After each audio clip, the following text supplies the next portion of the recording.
What's going on, friends? Welcome. How you doing? My name is Claude, for those of you that don't know. In this video, we're going to talk about the qualities to look out for in finding a good broker, mainly a Forex broker. Because with all the competition that's out there, you just Google broker or Forex broker, and there's thousands of options that come up. And especially if you're just starting out, you really have no idea what to look for. You have no idea what's going to help you, what's advantageous, and what could actually, in fact, harm you and your trading style. But before I get into the qualities and key points to look out for, there's something very important that I want to go over. And first, that's your mindset and your emotions. Because it doesn't matter what broker you have, if you don't have control of your mindset and your emotions, you're just setting yourself up to fail. So in the beginning, you're going, especially if you don't know anything or if you've never done trading before, with this broker, you're going to open up a small demo account. With this demo account, it's just going to familiarize yourself with getting in and out of trades, how to place trades, and how to place stop losses, how to place take profits, and all of that fun stuff. It's just going to familiarize yourself with the platform. Then you're going to open up a very small micro account, something that you expect to just throw away and gamble. If it's $20 for you, if it's $50, if it's $100, whatever it is, just expect to lose that money completely. And this is going to get the emotions out of you. It's going to familiarize yourself with the ups and downs of the market, and it's going to familiarize yourself with having that mindset that it's a probability game, and that it's just as long as you're consistent and you have a winning strategy, just the more trades that you do, you're just going to come out winning. So with that said, let's go into the different key points and the different strategies that we need to look out for. So first off, there's no one fits all broker for everybody. Everybody has different trading styles, and all those different trading styles require different elements from their broker that they're looking for.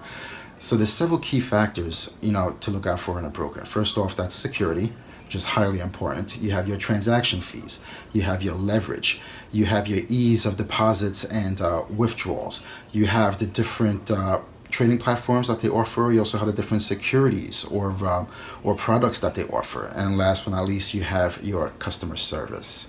So let's go over each one of them in detail. For your security, I feel, is the most important factor in choosing a broker, especially if you're just starting out or if you have a very large funded account. You want to make sure that your money is safe. I mean, you don't want to just dump hundreds or thousands of dollars in an account and not know if you're ever going to see that money again, especially if you grow that money. If you started out with a small account, then you grow it, to tens of thousands of dollars, and then all of a sudden the broker just disappears with your money. You want to make sure that your finances are secure. So you want to make sure that you go with a regulated broker. Each major country or first world country does have their own regulators.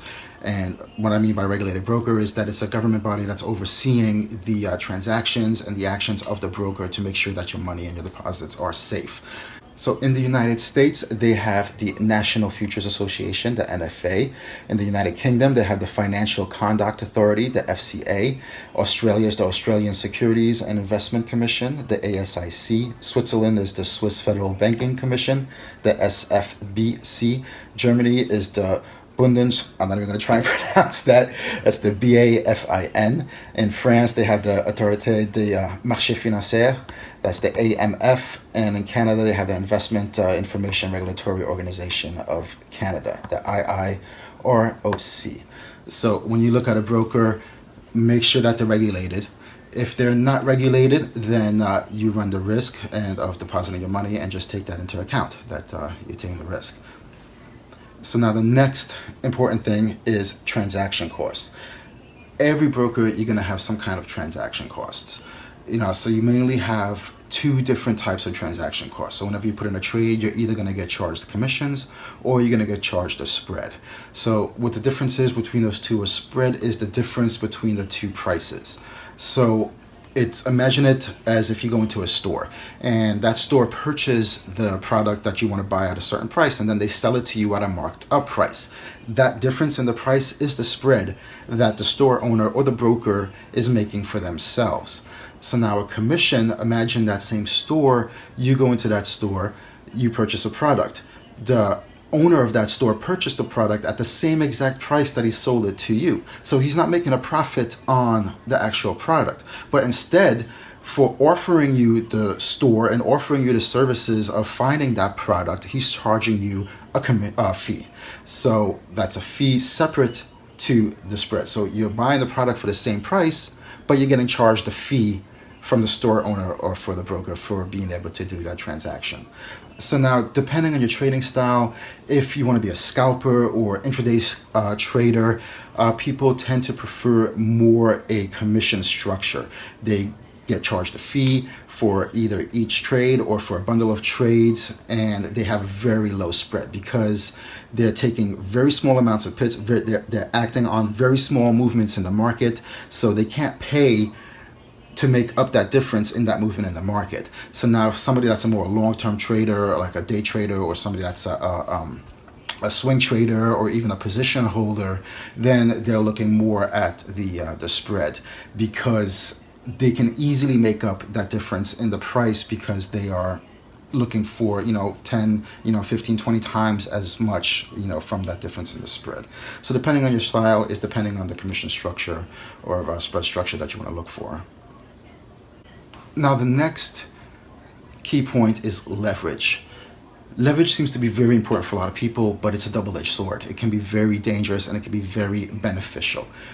Brokers range anywhere from 50 to 1 all the way up to like 500 to 1. And there's some brokers that even go higher than that. I've seen as much as 1,000 to 1, which I feel is crazy.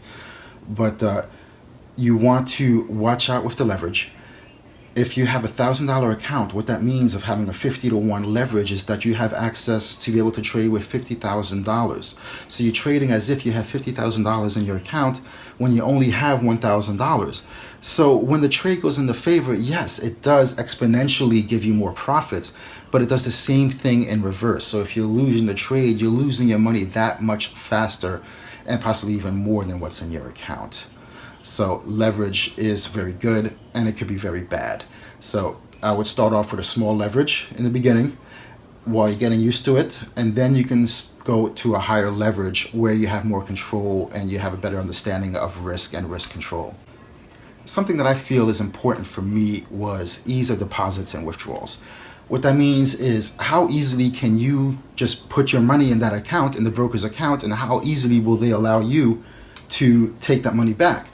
Believe it or not, no matter what the broker says, a lot of different brokers make it very difficult for you to actually recoup your money back or to actually deposit money into accounts, especially the brokers that are not regulated. Since they're not regulated, they're in third world countries, some little island somewhere, some bank account, and they're usually using third-party payments. You have to buy vouchers in order to deposit money in their account. You either have to convert it to cryptocurrency like Bitcoin or some other currency where they will only accept it. So it's incognito and you can deposit it in their account.